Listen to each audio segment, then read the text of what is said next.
Hey there, loves. Welcome to Life's Just Cray. I'm Kate, and this is where we talk through real life situations that have you up until 2 a.m. talking with your bestie. Like, okay, but what would you do though? Real situations, real talk, no fluff. My grandma always used to say that you could lead a horse to water, but you can't make it drink. And that's exactly how I move on this show. Everything I say comes from my own experience or my own thoughts. I'm not a professional, and I'm not here to tell you what to do. However, it might just help. We are talking reconnecting today, and this is going to make a lot of people pick up their phone before this episode is even over. There is a person in my life who I lost touch with about 4 years ago. Not because of a falling out or a fight or any single moment I can point to. Just the kind of slow drift that happens when life gets busy and the check-ins get less frequent, and then one day you realize that months have passed, and then a year, and then more. And somehow, the gap became too wide to just casually step back across without it feeling like a whole thing. I did not make a decision to let us fade. It just happened the way things happen when you are not paying close enough attention, and then suddenly you are, and the distance is already there, and you are not sure how to cross it anymore.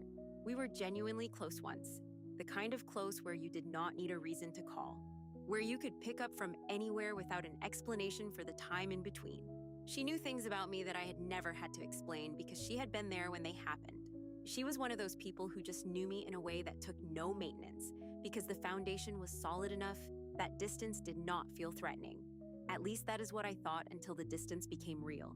And I realized I had been wrong about how solid anything actually is when you stop showing up for it. Closeness is not a thing you build once and keep forever. It is something that needs to be tended, and I let it go untended for too long without fully realizing what I was losing in the process. I have thought about reaching out more times than I can count. I have opened a text conversation and closed it without sending anything at least a dozen times over the past year alone. Every time I get close to doing it, I get stuck on the same questions. Is it weird after this long? Will it feel forced? Does she even think about this the way I do? Or have I built it into something in my head that does not match where she actually is? What do I even say after 4 years of nothing? Hey, I've been thinking about you feels inadequate for the size of what I actually want to say. And every other version I have tried to draft in my head sounds worse. Too formal, too casual, too much, not enough. I cannot find the right entry point, and so I keep closing the conversation without sending anything. And underneath all of that is the fear that I will reach out and she will be polite but distant, and I will realize that what we had has simply expired in the way that some things do, and there is no recovering it.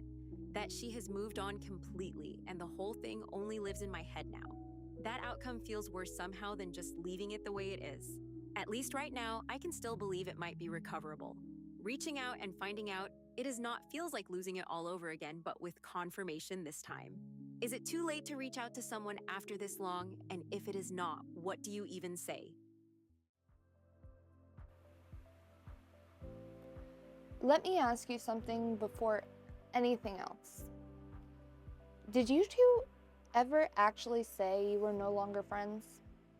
Did you have a conversation where values were named and lines were drawn and someone said out loud that this was over? Because if the answer to that is no, and based on everything you described, it sounds like the answer is no, then you need to hear this clearly. It's never too late to send a text that just says, hey, how are you? That's it. That's the whole move. Not a grand gesture, not a carefully crafted paragraph that explains 4 years of absence and tries to address everything you've been sitting with. Just, hey, how are you?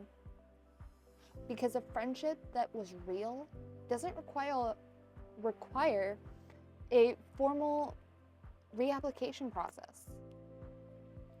It just requires one person to go first.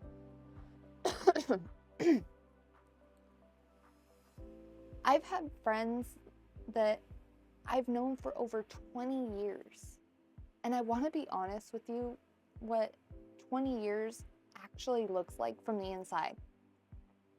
There's seasons where you're completely attached at the hip, where you talk every day and show up for everything.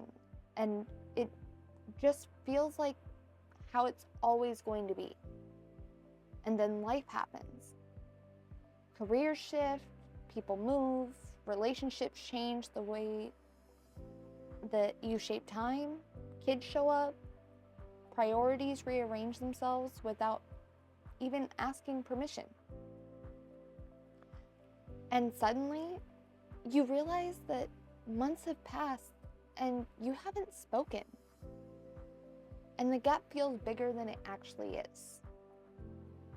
But here's what I've learned from 2 decades of real friendship. When the foundation was genuinely solid, the gap doesn't matter as much as you really think it does. When you actually see each other in person, it's not gonna be awkward. It's gonna be a catch-up. A moving forward together in a way that makes sense for wherever you're both now. Because real friendships don't expire from distance. They just pause. And a pause, all it needs is one person willing to hit play again. And here's something even smaller than a text, if that still feels like too much right now. If you follow each other on social media, you don't even have to start with words anymore. You're already on your phone. Something that made you think of her. Send her the video. Send her the reel. Send her that thing that reminded you that she existed. It's not much, and it doesn't need to be. But it keeps the thread alive, and it lets her know without any pressure that she's still on your mind. Sometimes that small thing is what opens the door for everything else. You've been opening and closing that text for a year. Send it. The worst thing that happens is she's in a different place than you are, and you find out. The best thing that happens is you get back something that was always worth having. Either way, you'll finally know instead of wondering. And wondering is always heavier than the answer. Alrighty, loves. That's all I've got for you today, and you already know where to find me. Slide into the DMs with your situation, and you might just hear it on the next episode.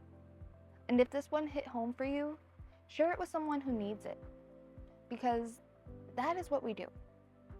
And remember, just because I've said this advice doesn't mean you have to take it. You're the maker of your own decisions, but you must also be willing to deal with the consequences of your actions if there are any. Until next time, take care of yourself.